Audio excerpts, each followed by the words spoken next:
So this is one of the great things about YouTube, right? People helping other people.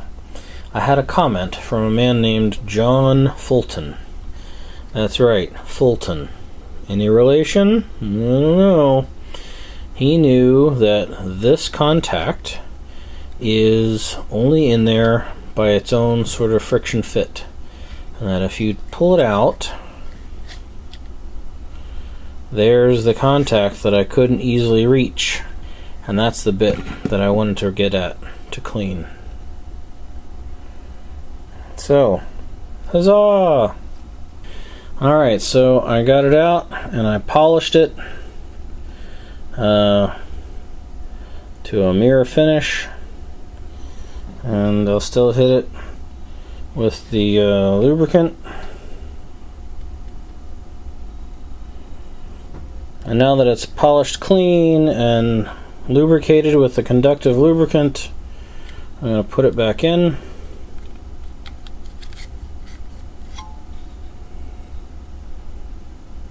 Perfect. Now it shines at the bottom of the hole. Awesome. Thanks, John Fulton. Alright, time for reassembly. Let's start with the lanyard ring.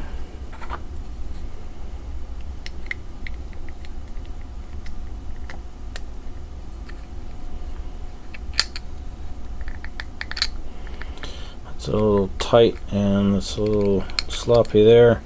I'm going to try squeezing this together.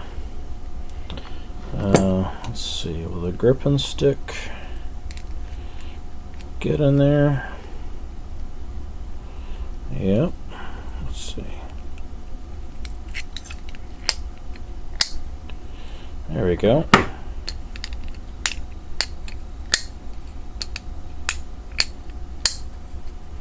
Perfect. Next, let's reassemble the bulb part. So we're going to get the new lens, and we're going to use the original channel shaped gasket, if I don't drop it.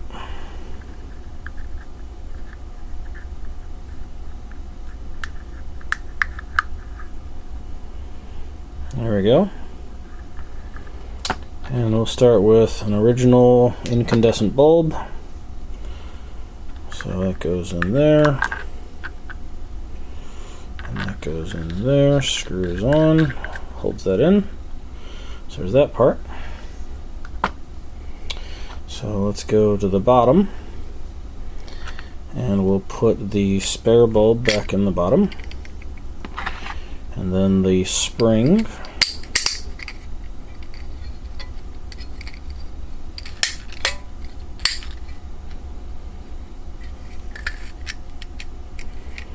Okay, so now we've got our contact all cleaned up there, and down in there it's nice and shiny. So we're going to start off with normal 2D cell batteries, and then, oh wait, I almost forgot the O-ring there, the gasket. So I'll use one of these gaskets and I'll stretch it on.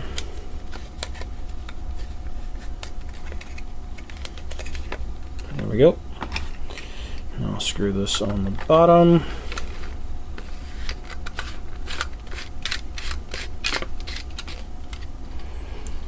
It's got a lot of weight to it. And now this part goes in here. And that screws on. And then the lens holder, we'll just put that on with no extra filter. And hey, it works. Verify operation. That's switch position 1 is just on. No, I'm sorry. Switch position 1 is off unless you push the signal button. Switch position 2 is on.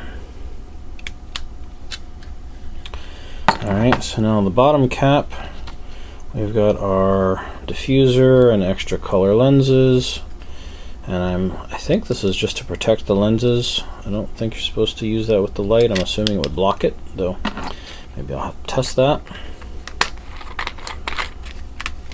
And there it is. Lanyard ring to hold it, and normal incandescent bulb.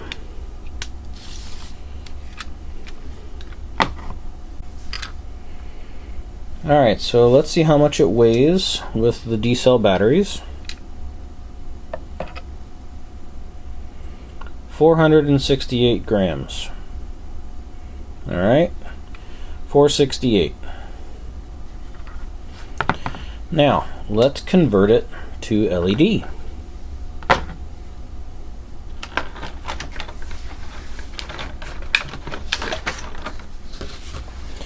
The LED conversion kit, made in USA. The bulb is a 1 watt, 50 lumens, durable bulb. So take one of these D-cell adapters. I'll put the AA in there. There's one.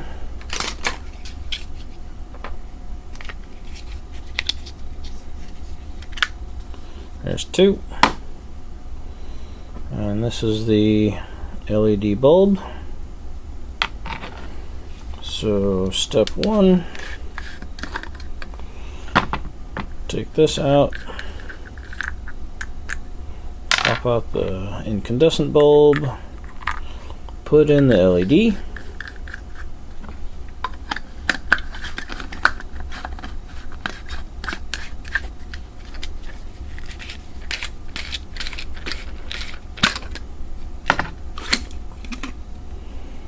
Take out the D's, put in the D lookalikes,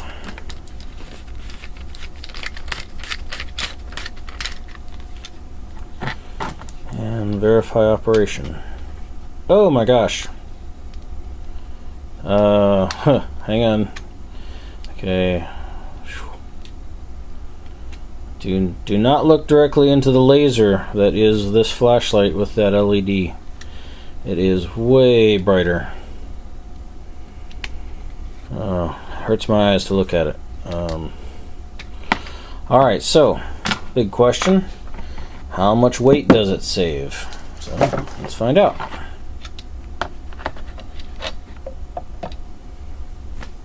Now it's 264.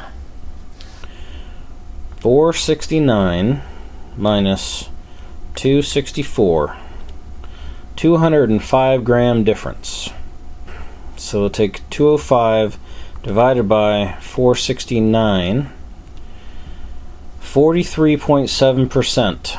43.7% of weight savings when you replace the D's with AA converters. That's huge if you were going to take it camping or hiking or something. So, the LED conversion is awesome.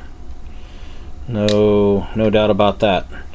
I would say, you know, it's great for us, but maybe for the actual military, I'd almost be afraid that this bright light would give away your position or something, because it's like super bright. But for the rest of us, it's great. And this is the 2 D-cell batteries with no diffuser lens, so just the spotlight.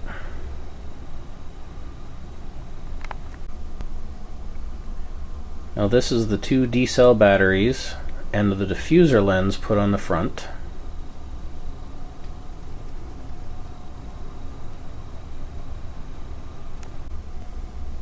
And this is the 2 D-cell batteries with the LED bulb. With the spotlight, no diffuser.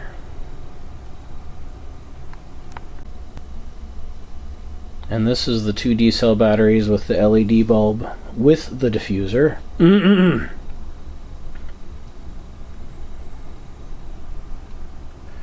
Can see a lot more of the room.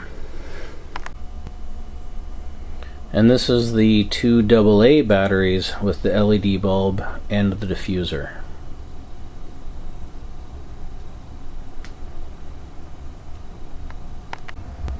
And this is a shot of my son's painting when he was very little.